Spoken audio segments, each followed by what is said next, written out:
প্রিয় দর্শক, নতুন নির্বাচন, নতুন সংসদ, দেশের নেতৃত্বে নতুন ব্যক্তি, জবাবদিহিতামূলক শাসনের নতুন সম্ভাবনা, সব মিলিয়ে নতুন এই পরিস্থিতি নিঃসন্দেহে জনগণের ইচ্ছারই প্রতিফলন। তারেক রহমানের নতুন নেতা হিসেবে আবির্ভাবও সেই পরিবর্তনের এই অংশ। শেখ হাসিনার পতনের আগে যা কল্পনাও করা যায়নি, গণঅভ্যুত্থানের পর সেটাই অনিবার্য বলে মনে হয়েছে। প্রকৃতপক্ষে 12 ফেব্রুয়ারি নির্বাচনের সময়ে পরবর্তী প্রধানমন্ত্রী হিসেবে তার সম্ভাবনাও কিন্তু প্রায় নিশ্চিত ধরাই হচ্ছিল। তো নির্বাচনী প্রচারণায় এবং ব্যাপক বিজয়ের পরও তারেক রহমান এমন এক ভাবমূর্তি উপস্থাপন করেছেন জনগণের সামনে, যিনি সংযত, চিন্তাশীল, পরিচ্ছন্ন ভাবমূর্তির অধিকারী। শুরুটা ভালো করার কৃতিত্ব তাকে দেওয়া যায়, তবে এসব বিষয় নিয়ে কিছু প্রশ্ন উত্থাপন করেছে, যেগুলো নিয়ে প্রধানমন্ত্রীকে গভীর আত্মসমালোচনা করতে হবে। প্রথমবার প্রধানমন্ত্রীর দায়িত্ব নেওয়া যে কারোর জন্যই চ্যালেঞ্জিং হতে পারে। আমাদের মতো দেশের ক্ষেত্রে সেটা আরও কঠিন। আমরা প্রাণ দিয়ে দেশকে ভালোবাসলেও এটা কখনোই ভুলে যায় না যে প্রিয় এই দেশটি পরিচালনা কতটা কঠিন। শুরুতেই বলা যায়, নিয়মিতই প্রাকৃতিক দুর্যোগের মুখোমুখি হওয়া প্রায় 18 কোটির বিশাল জনসংখ্যা মাত্র 1,47,000 বর্গ কিলোমিটারের ছোট্ট একটি ভূখণ্ডে বসবাস করে। তাদের দেখভাল করা অত্যন্ত কঠিন কাজ। অনেক দেশের তুলনায় আমাদের শিল্প উন্নয়ন উল্লেখযোগ্য হলেও মূলধনের ঘাটতি, যেটা দক্ষ শ্রমিকের অভাব, সরবরাহ সংকট, দুর্বল কাঠামো, ব্যবস্থাপনা ত্রুটি কারণে ভুগতে হয় অনেক সময়। এর সঙ্গে যোগ হয় জ্বালানি স্বল্পতা। তার সঙ্গে নিয়তি হিসেবে তো রয়েছে রাজনৈতিক অস্থিরতা। বাস্তবে এই নতুন সরকার উত্তরাধিকার সূত্রে পেয়েছে 15 বছরের বেশি সময়ে দুর্নীতি এবং তার পরবর্তী 18 মাসের খুব বেশি কার্যকর না থাকা এক শাসন ব্যবস্থা।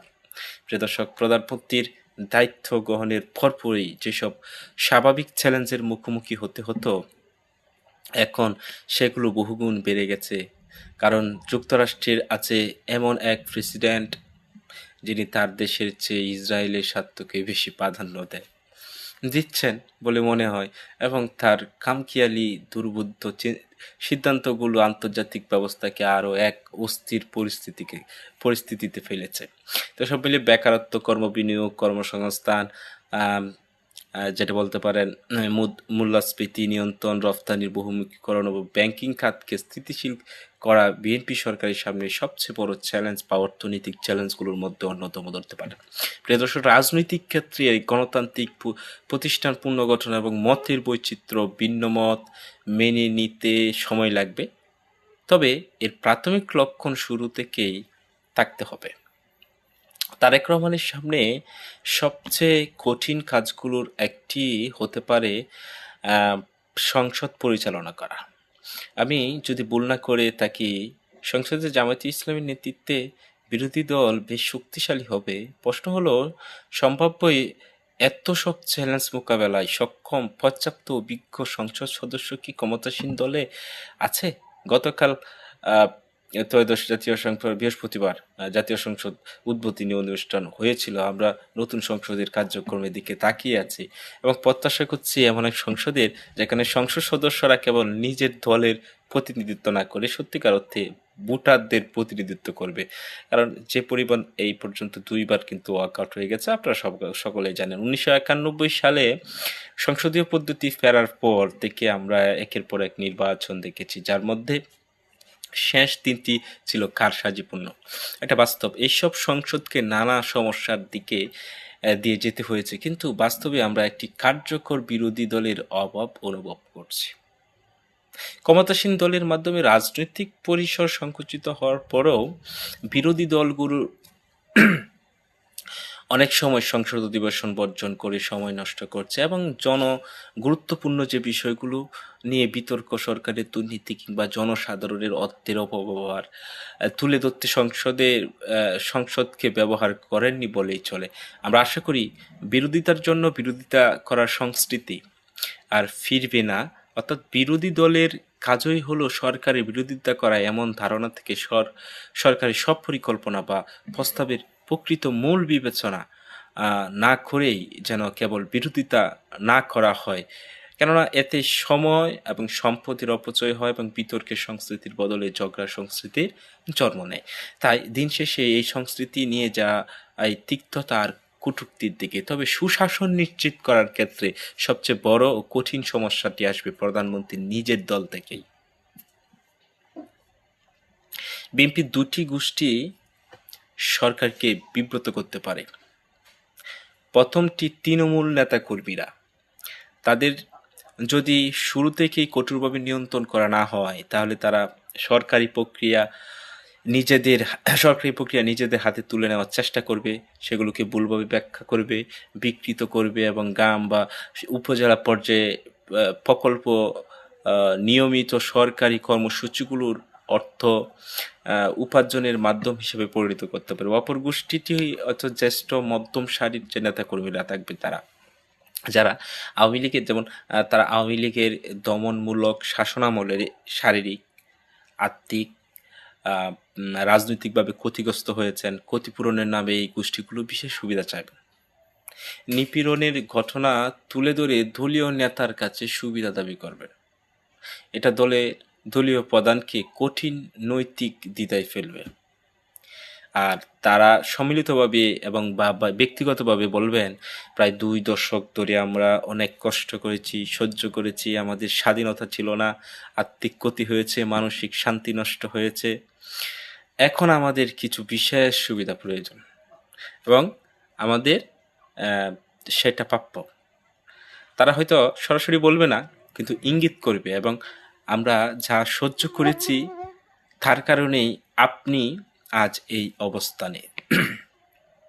দুঃখজনকভাবে হলেও আমাদের অতীত অভিজ্ঞতা বলছে এভাবেই অবক্ষয় শুরু হয়েছিল। প্রথমে ছোটখাটো সুবিধা, তারপর ছোট ব্যবসায়িক চুক্তি এবং ধীরে ধীরে সেগুলো বড় আকার ধারণ করে সুশাসনের সম্ভাবনা বিপন্ন করে তোলে। দলীয় নেতাকর্মীদের পাশাপাশি আসবে কিন্তু আবার কিছু পেশাজীবী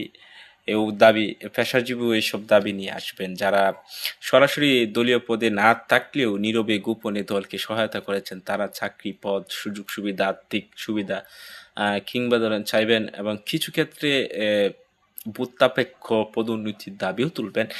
এর ফলে প্রশাসনের বিশৃঙ্খলা সৃষ্টি হতে পারে এবং আমলাতন্ত্রের যে রাজনৈতিকরণের প্রথম লক্ষণ হিসেবে দেখা দিতে পারে। তা কিছুক্ষণ আগে প্রথমেই বলেছি, এই দাবিগুলো প্রধানমন্ত্রীর সামনে বড় নৈতিক দ্বিধা সৃষ্টি করবে। তিনি এগুলোর মেনে না নিলে নিজেকে অপরাধী মনে করবেন এবং সাড়া দিলে তার সুনাম ও কার্যকারিতা ক্ষতিগ্রস্ত হবে।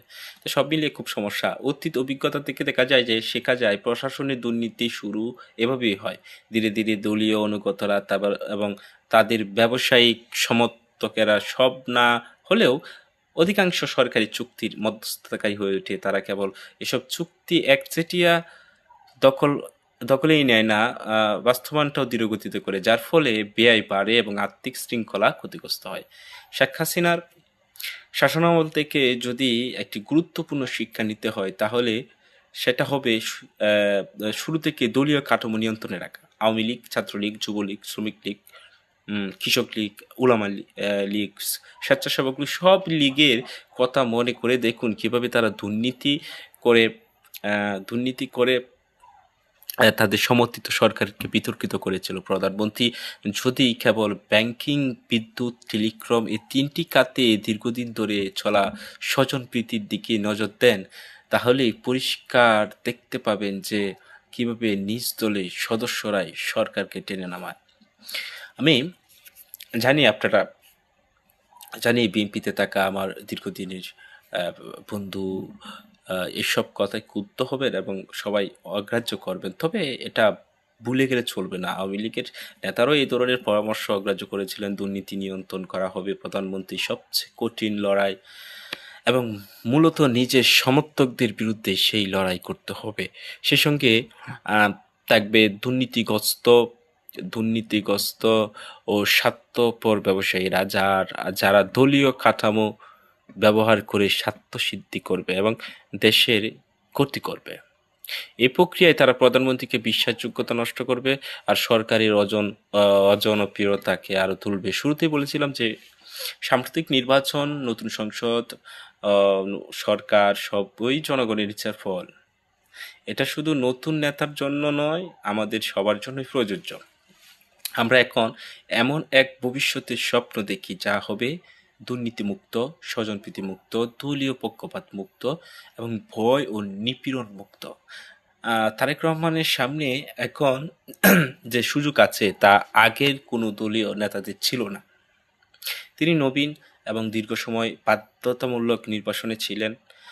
সেই সাথে তিনি এমন এক পরিবেশে বসে নিজ দেশ নিয়ে ভাবার সুযোগ পেয়েছেন যেখানে গণতন্ত্র, সহনশীলতা, মত প্রকাশের স্বাধীনতা তার দীর্ঘ ঐতিহ্য রয়েছে। আমাদের রাজনৈতিক ইতিহাসে এটি বিরল। এই সুযোগ কাজে লাগিয়ে যাদেরকে নিয়ে নতুনভাবে শুরু করার সুযোগ রয়েছে, তিনি শুরু করার চেষ্টা করছেন, এটা দেখা যাচ্ছে। এটা বাস্তবায়ন করতে হলে প্রধানমন্ত্রীকে অনেক কিছু করতে হবে, কিন্তু প্রথম কাজটি করতে হবে নিজের দল সমর্থক, সহায়তাকারী, এমনকি সবচেয়ে কঠিন সময় পাশে থাকা ব্যক্তিদের নিয়ন্ত্রণে রাখা। এটি অত্যন্ত কঠিন, কিন্তু সেটা না করলে আমরা আবারও সেই একই দুর্নীতি, স্বজনপ্রীতির পথে যাব যা হাসিনা ও তার দলের পতনের কারণ হয়েছিল। তারেক রহমানকে তার দলকে শৃঙ্খলা এবং জবাবদিহির আওতায় আনতে হবে, এবং সেটা এখন থেকেই প্রবাদে যেমন আছে যে লোহা গরম থাকতেই গা দিতে হয়, তিনি এখন জনপ্রিয়তা, গ্রহণযোগ্যতা, ক্ষমতার সর্বোচ্চ অবস্থানে আছেন। তাকে কঠিন সব সিদ্ধান্ত এখনই নিতে হবে। এখানেও ইতিহাসই তার পাথেয় হওয়া উচিত। যে ইতিহাস প্রমাণ করেছে যে কোনো সরকার যখন জনপ্রিয়তার শীর্ষে থাকে তখনই তাকে সবচেয়ে কঠিন সিদ্ধান্তগুলো নিতে হয়। সময়ের সঙ্গে সঙ্গে অনিবার্যভাবেই জনপ্রিয়তা কমে যায়, তখন কঠিন সিদ্ধান্ত নেওয়া ক্রমেই কঠিন হয়ে পড়ে। এই কারণেই বলা হয়, সুশাসন প্রতিষ্ঠা করতে চাইলে শুরুতেই লাগাম টেনে ধরতে হবে।